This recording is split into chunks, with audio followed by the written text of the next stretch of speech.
Assalamualaikum students. I hope you all are good. This is Anjum Wahid and today I am again here with a new topic, that is electric field intensity due to an infinite sheet of charge. Dear students, this is one of the application of Gauss law. To explain this topic, first of all, we need to consider an infinite sheet of charge. Let's suppose ये मेरे पास एक कोई sheet है और वो infinite है, infinite उसकी length है, तो मैं उसको यहाँ पे एक फाइनाइट पार्ट ले रहा हूँ.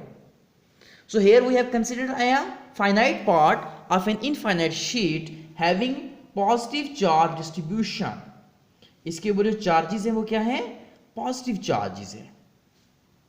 ठीक है, ये आपके पास क्या आ गई? ये आपके पास एक शीट आ गई जिसके ऊपर पॉजिटिव चार्जेस है. Now, to find the electric field intensity, we need to consider a Gaussian surface. Electric field intensity को explain करने के लिए या electric field intensity का relation derive करने के लिए आपको यहाँ पे क्या चाहिए? आपको Gaussian surface चाहिए. So here we will consider a Gaussian surface in the form of cylinder. इस सिलेंड्रिकल फॉर्म में हम एक क्या ले लेंगे? Gaussian surface ले लेंगे. Dear students, here you can see this cylindrical Gaussian surface have two ends. This is its first end and here is its second end. The direction of vector area for this side will be in this direction. ये इसकी area की direction होगी. Again यहां पे area की direction क्या होगी? This will be in this direction. Okay, electric field की जो डायरेक्शन होगी that will be again in this direction, और यहां पे जो इलेक्ट्रिक फील्ड होगी that will be again in this direction. Got it? बेटा ये जो साइड्स है वहां पे तो मैंने एरिया और ई की डायरेक्शन देख ली, लेकिन ये जो आपके पास इनके दरमियान में जो पोर्शन है, this portion will be in curved form. ये किस फॉर्म में होगा? कर्व फॉर्म में, क्योंकि ये सिलेंडर है. देखें जैसे ये आपके पास पेन है, एक साइड इसकी ये है और अगेन दूसरी साइड ये है.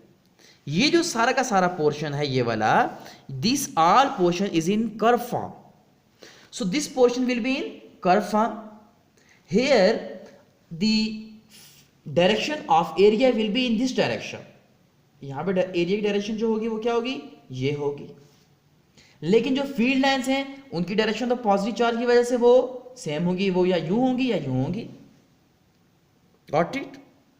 तो बेटा यहां पे सिलेंड्रिकल गॉसियन सरफेस में हमने 3 पॉइंट्स ले लिए हैं. 1 2 3. Let's suppose the electric flux for this point is φ1 and for this point is φ2. इसको मैं φ2 बोल देता हूं, इसको मैं φ2 यहां लिख रहा हूं. And for this point is φ3. So total flux will be equal to definitely φ1 plus φ2 plus φ3. Now substitute the value over here. Total flux will be equal to φ1 की जगह क्या आ जाएगा आपके पास? EA, क्योंकि इलेक्ट्रिक फील्ड भी यहां सेम है, एरिया भी सेम है. यहां भी क्या आ जाएगा? इलेक्ट्रिक फील्ड और एरिया क्या होगा? सेम होगा. So φ1 will be equal to EA. क्या हो जाएगा आपके पास? कॉस ऑफ कितना एंगल आएगा? कॉस का 0, बिकॉज E और A क्या है? पैरेलल है. प्लस चूंकि φ2 यहां पे E और A परपेंडिकुलर हैं, तो जो आपके पास एंगल होगा that will be 90 degree. So in this case total flux जो यहां पे होगा वो क्या हो जाएगा? 0 हो जाएगा. φ3 पे आपके पास जो टोटल फ्लक्स होगा again EA cos of 0. EA cos 0. Okay okay बेटा, cos 0 1 EA plus cos 0 1 EA. तो EA और EA आपको क्या दे देगा?